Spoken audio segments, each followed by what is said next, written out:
Monde numérique. Les vaches en particulier, le bétail est très émetteur de méthane, un gaz à effet de serre. En gros, le pet de vache et le roe de vache, ça contribue énormément au réchauffement climatique. Et donc, il y a une Bioscience Company, donc une entreprise de biosciences, qui a inventé des suppléments alimentaires qui empêchent les vaches et le bétail de rejeter du méthane. Donc, ça paraît un peu gadget, mais en fait, pas du tout.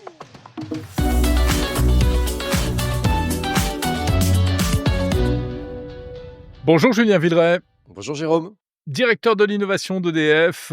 Ravi de vous retrouver comme chaque mois en partenariat entre EDF et Monde Numérique pour faire le point sur ces innovations qui nous changent la vie ou qui vont peut-être nous changer la vie, notamment dans le domaine de l'énergie, mais pas seulement.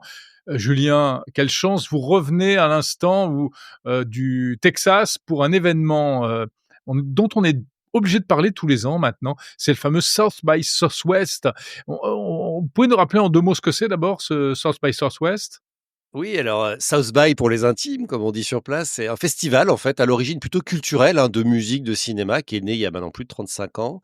Et ces 20 dernières années, c'est devenu très progressivement un des lieux où on dévoile chaque année, les grandes tendances de l'innovation, les grandes tendances de la technologie, un peu en avant-première, hein, dans une partie du festival qui s'appelle la conférence interactive.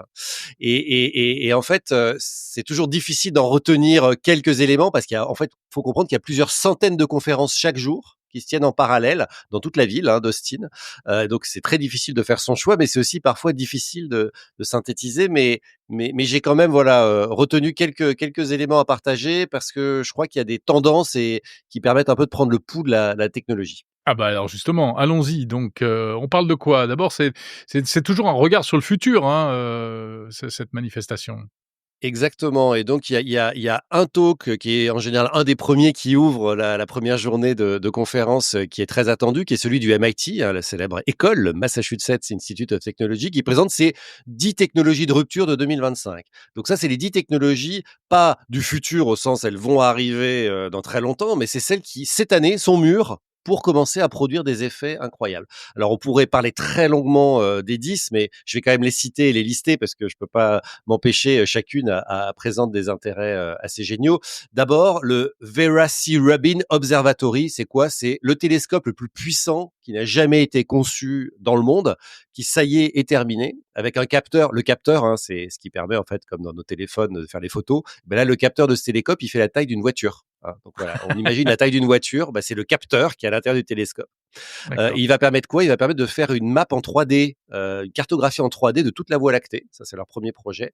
Et donc de trouver des milliards de nouvelles étoiles et de nouvelles galaxies. Donc c'est ça le projet. On va beaucoup en entendre parler, je pense, dans la presse dans les mois qui viennent, mais en tout cas, il va ouvrir cette année.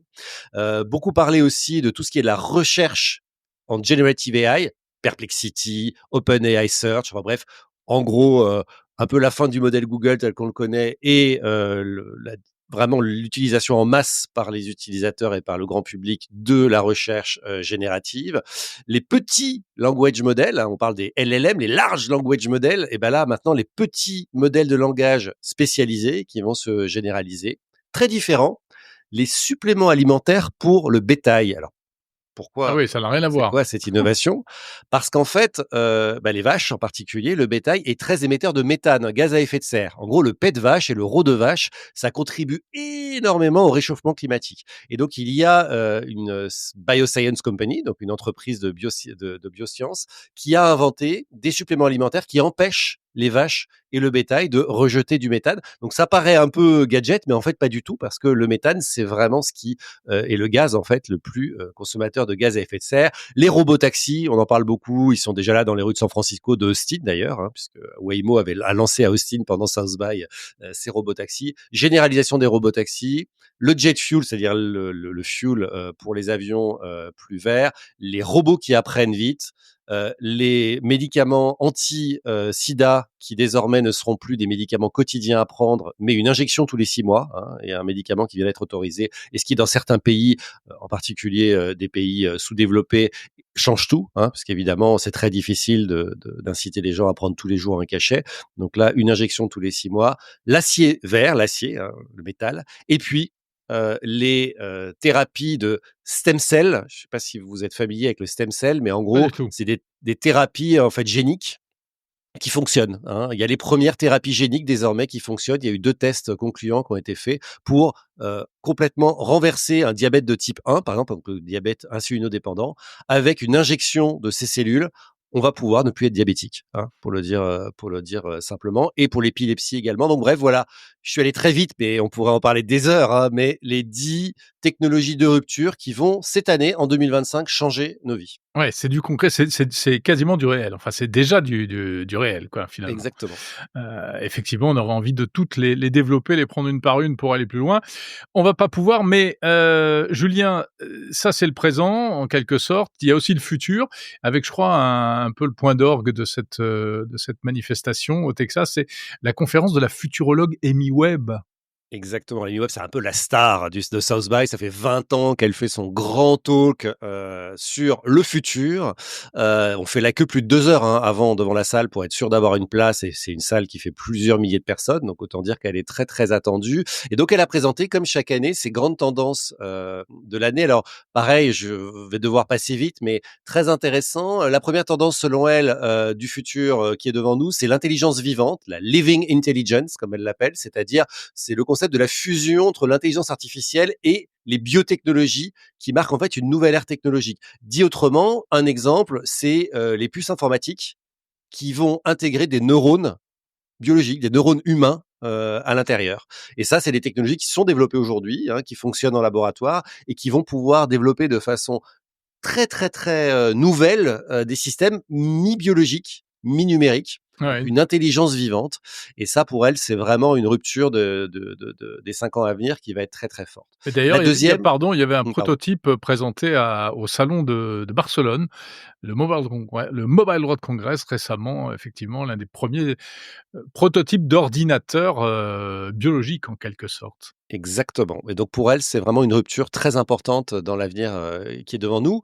La deuxième, alors on en parle beaucoup et le CES a été très marquant de ce point de vue-là, c'est les avancées en robotique et la capacité des robots à gérer le désordre dans des environnements réels. Dit autrement, les robots jusqu'à présent étaient programmés pour fonctionner dans l'ordre, c'est-à-dire des choses qui étaient programmées, faire petit a, petit b, petit c, dans un environnement maîtrisé, hein. On imagine un robot dans une usine de voitures, par exemple.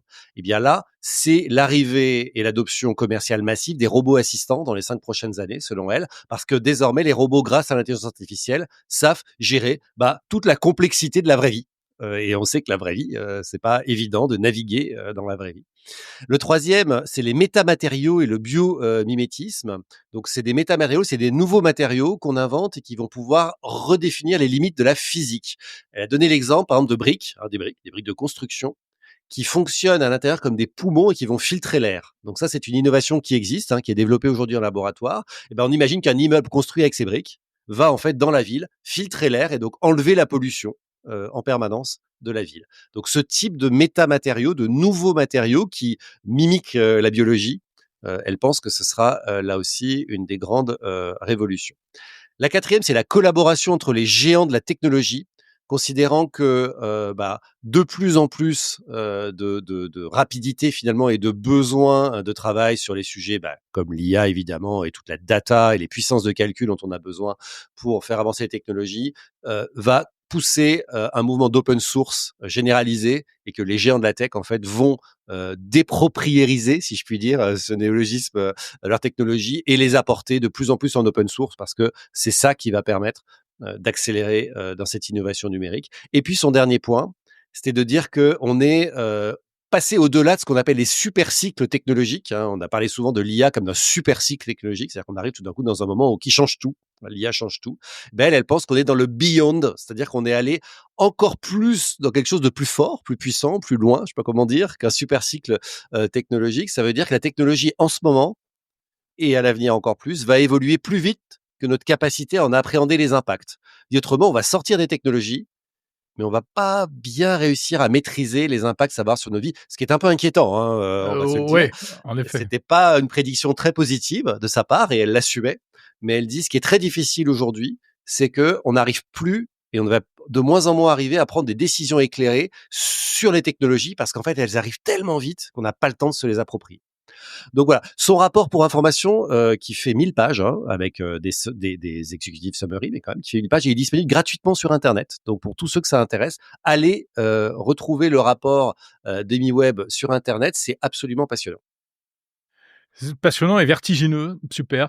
Bon, Julien, est-ce qu'il y a, je sais pas, une ou 2 choses particulières qui vous ont marqué, que vous retenez de cette édition? Oui, alors il y en a plein. La première parce que je peux pas ne pas en parler, on a été tous extrêmement frappés, par la conférence de Colossal Bioscience. La Colossal Bioscience, c'est une société qui veut faire renaître des espèces disparues, hein. Donc, le mammouth. Bah, le mammouth, il y a plus de mammouth, hein, on le sait bien, ils ont disparu. Eh bien, eux, ils veulent faire renaître ces espèces disparues et ils travaillent en ce moment même, justement, sur le mammouth. Et c'est une société qui était déjà, visible, hein, qui a des investisseurs prestigieux et qui est déjà bien connue. Mais là, ils ont fait une annonce et ils nous ont montré, hein, ils nous l'ont montré, un vrai breakthrough, une vraie rupture, c'est qu'ils ont réussi, pour la première fois, à transformer le pelage d'une souris en mini mammouth à poils longs. En fait, en injectant des gènes spécifiques à cette souris, et ben, ils ont transformé une souris grise telle qu'on la connaît en souris mammouth et que nous avons vue, hein. Donc là, Ouais. Jurassic Park n'est pas loin, hein, clairement. C'est vraiment absolument bluffant. Et elle reste de la taille d'une souris quand même? Et elle reste à ce stade de la taille d'une souris, mais visiblement moduler la taille de l'animal n'est pas le plus compliqué, c'est Ah, plutôt de lui donner des caractéristiques, spécifiques et donc c'est une première étape et donc évidemment, leur objectif derrière, ils se sont attaqués au mammouth parce que j'allais dire, d'un point de vue marketing, c'est ouais. plutôt, vendeur, mais l'idée derrière, c'est de faire renaître le dodo, tout un tas d'espèces finalement, dont on a des fragments d'ADN disponibles, dans le sol, hein, dans les fossiles et qui, pourraient venir remettre de la biodiversité, dans des environnements, qui n'en ont plus. Donc ça, c'était voilà, c'est évidemment pas mon domaine d'expertise, mais voilà, toute la salle était absolument bluffée, de voir jusqu'où ils ont réussi à aller en finalement assez peu de temps. Et puis une deuxième qui là est plus proche, du monde de l'énergie, c'est une start-up, qui a inventé l'essence verte. Alors oui, oui, l'essence de la voiture, hein. Alors, évidemment, vous pensez, j'espère comme moi, que l'avenir de la voiture est électrique et la start-up dit: «Oui, oui, bien sûr, l'avenir de la voiture est électrique». Sauf que pour les 20, 30, 40 prochaines années, on aura encore beaucoup de parcs de voitures classiques, Eh oui. de voitures thermiques. Parce que, on va pas les jeter. Et puis, il y a plein de gens qui ont pas les moyens de les changer. Donc, qu'est-ce qu'on fait pour que ces voitures-là, le temps qu'elles passent à l'électrique, elles puissent avoir quand même une essence écologique? Eh bien, pour faire ça, si on en croit, cette start-up, on installe chez soi ou dans sa communauté une machine qui fait la taille d'un gros réfrigérateur, en gros, et qui intègre de façon miniaturisée à la fois un système de capture de carbone dans l'air, c'est des grands ventilateurs qui vont capter le CO2 dans l'air, un électrolyseur qui permet de faire de l'hydrogène et des panneaux solaires qui apportent l'électricité. Et quand on mélange le CO2, l'électrolyse et le solaire, avec une transformation chimique, ça produit de l'essence. Ce Et qu'on donc, appelle on du a e-fuel. finalement c'est une forme de e-fuel, tout à fait. Et donc, on se retrouve avec une essence verte puisqu'elle a été produite à base d'air, en gros, d'eau et de soleil. Donc c'est quelque chose d'assez amusant parce que ce type de système, on les connaît aujourd'hui, hein. La capture de CO2 dans l'air, ça existe, mais c'est des usines absolument colossales qui font la taille d'immeubles. L'électrolyse, on connaît, mais c'est des containers énormes qui doivent produire de l'hydrogène. Bon, les panneaux solaires, évidemment, on connaît tout ça. Donc miniaturiser tout ça et le mettre dans le garage ou dans le jardin d'un particulier, ça, l'idée, elle est quand même très, très, très nouvelle. Donc voilà, j'ai trouvé ça amusant de voir que on a même des startups qui cherchent à faire de l'essence verte. Donc voilà, c'est quelques sujets et quelques Ouais. sujets vraiment passionnants qu'on a pu voir à South by. Il y a plein de talks et de conférences qui sont disponibles gratuitement sur YouTube, alors en anglais bien sûr, mais pour ceux que ça intéresse, il y a plein, plein, plein de talks qui sont déjà postés sur YouTube, donc c'est assez facile. Julien, juste sur le e-fuel, c'est purement conceptuel ou il y a un prototype, il y a quelque chose qui marche? Ils ont un prototype qui est déployé à New York, qu'ils ont montré en photo et qui, bon, a l'air de fonctionner sur la vidéo, mais évidemment on ne l'a pas vérifié. Et ils ont des investisseurs très sérieux à leur capital, donc on peut imaginer qu'effectivement ils vont réussir dans quelques, voilà, maisons à déployer quelques prototypes pour tester les différents cas d'usage.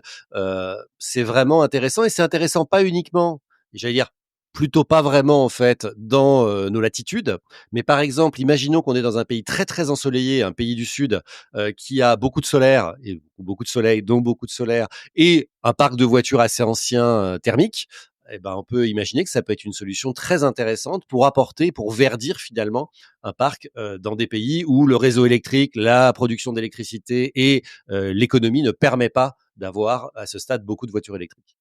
Merci beaucoup Julien Villeray, directeur de l'innovation d'EDF, de ce retour enthousiaste du festival South by Southwest au Texas. Merci Jérôme.